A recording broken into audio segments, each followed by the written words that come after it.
unyil, ada lonte, saudara. Selama ini saya itu kalau lihat lonte nggak pernah saya bilang ada lonte, saudara. Selama saya belum mampu untuk menyadarkan dia, saya nggak akan teriakkan itu ke dia.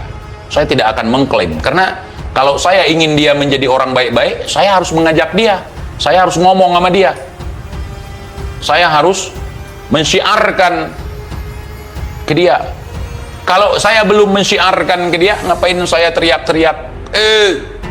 Apalagi saya nggak lihat dia lagi ngelonti atau tidak, ya kan?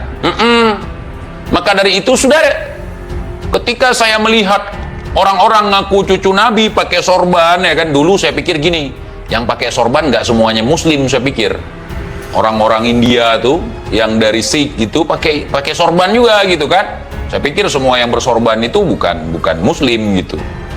Ternyata cucu Nabi kalau di Indonesia yang pakai sorban gitu, cucu Nabi. Dan saya tahu bahwa sorban itu adalah pakaian sunnah. Nah, pakaian sunnah, pakai imamah, pakai jubah, mulutnya kotor, caci maki, saudara. Oh, mungkin inilah cara amar ma'ruf nahi mungkar, saya pikir. Saya itu sempat kagum ke mereka, sempat kagum ke si Bahar, sempat kagum ke si Rizik, ya kan? What? Indonesia tanah air beta, pusaka abadi nan jaya.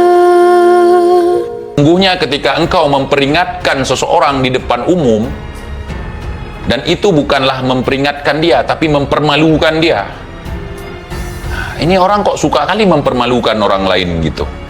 Saya pikir, ya sudah, saya adopsi aja ilmu dari cucu Nabi, apalagi waliullah nih katanya.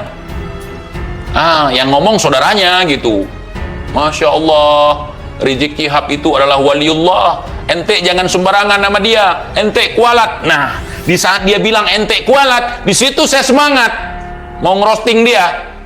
Kira-kira mau kualat nggak gua gitu. Tapi nggak sampai caci maki lah, gua bilang Dek Rizik lah, sengaja itu saya mau lihat kualatnya sejauh mana. Yang katanya kalau kita hina si Rizik, saya belum menghina ya, baru menggunakan bahasa-bahasa standar. Gimana kualatnya, saya penasaran gitu. Kenapa? Karena orang yang membimbing saya mengatakan kepada saya, seorang waliullah itu tidak akan gampang mengkualat-kualatkan orang. Tidak. Tetapi mereka akan merangkul orang-orang yang tidak punya ilmu, orang-orang yang bandel, orang-orang yang jahat dia rangkul. Orang-orang yang mencaci maki dia dirangkul. Diberikan didikan yang baik, dicontohkan hal-hal yang baik. Itu ulama. Bukan kualat.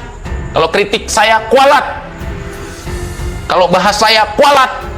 Justru di situ saya tertantang. Ya, saya ini bangsa Aceh, bukan orang Aceh. Jadi kalau nggak ada bukti saya nggak percaya. Gitu. Ada orang bilang ada hantu misalnya. Tuh di sana ada hantu. Saya ke sana lihat dulu ada hantu nggak. Gitu. Rata-rata teman-teman di Indonesia pasti paham karakter seperti saya, dan kalian juga seperti itu rata-rata. Ada misalnya kontak tembak, ya, kontak tembak itu ada orang bilang jangan ke sana lagi perang. Kita ke sana liatin, naik ke atas pohon liatin, padahal kita tahu resikonya mati. Nah, itu saya seperti itu, dan saya lihat kalian juga di Jakarta kayak gitu. Kemarin ada bom di apa itu waktu itu, polisinya lagi asik tiarap tembak-tembakan, masyarakat malah jualan cilok, malah minum cendol, es dawet, santuy liatin gitu. Itu kita, kepo kita. Masyarakat Indonesia itu kepo sebenarnya. Ya, di bom apa Sarinah waktu itu ya. Masyarakat Indonesia itu kepo, nggak bisa dibuang.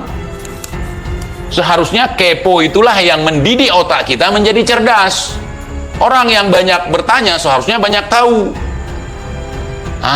Kalau kita misalnya jangan nanya-nanya pamali, jangan nanya-nanya kualat, itu kita sedang dididik untuk menjadi orang lain.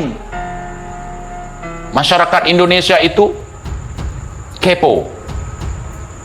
Kalau dia tidak ngerti, dia akan bertanya. Makanya orang kita ramah.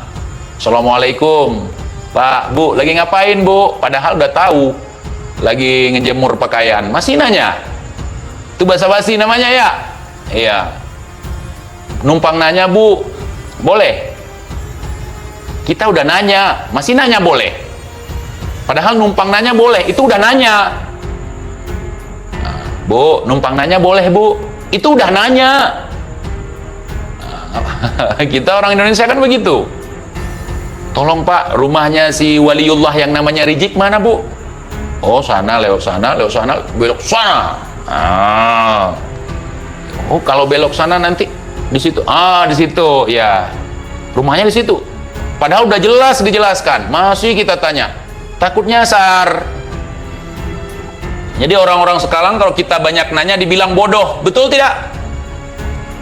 Banyak kali nanya, bodoh kali kau. Bukan.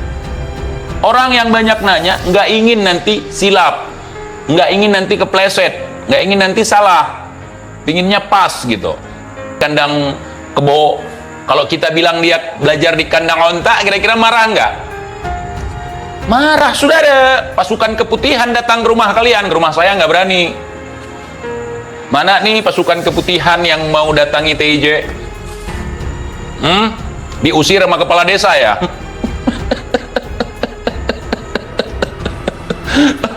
Rencana mau bentuk laskar di kampung saya jadi? Enggak kan?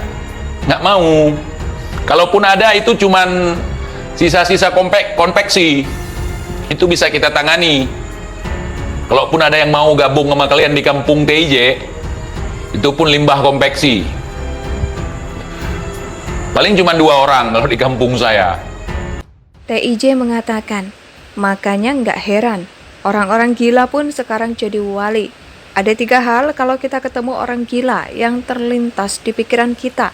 Yang pertama, untuk zaman sekarang nih, gara-gara doktrin ada 3 hal kalau melihat orang gila.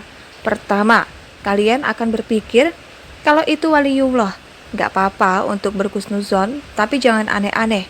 Yang kedua, kita akan berpikir bahwa itu adalah artis yang sedang buat konten prank, Baim Wong misalnya. Yang ketiga, kita akan menganggap bahwa orang itu adalah intel yang sedang menyamar. Betul tidak? Ujar TIJ. Itu pun pendatang. Ntar dipersekusi. Bala tentara waliullah. Kemudian bilang di media, Ana tidak kenal, tidak usah digubris. Lu TIJ kasihan gak digubris. Tiba-tiba ada yang datang ke rumah gua, disuruh sama yang di Banda Aceh. Di Banda Aceh disuruh sama yang di Petamburan. Nggak digubris. Indonesia sejak dulu kala tetap dipuja-puja bangsa.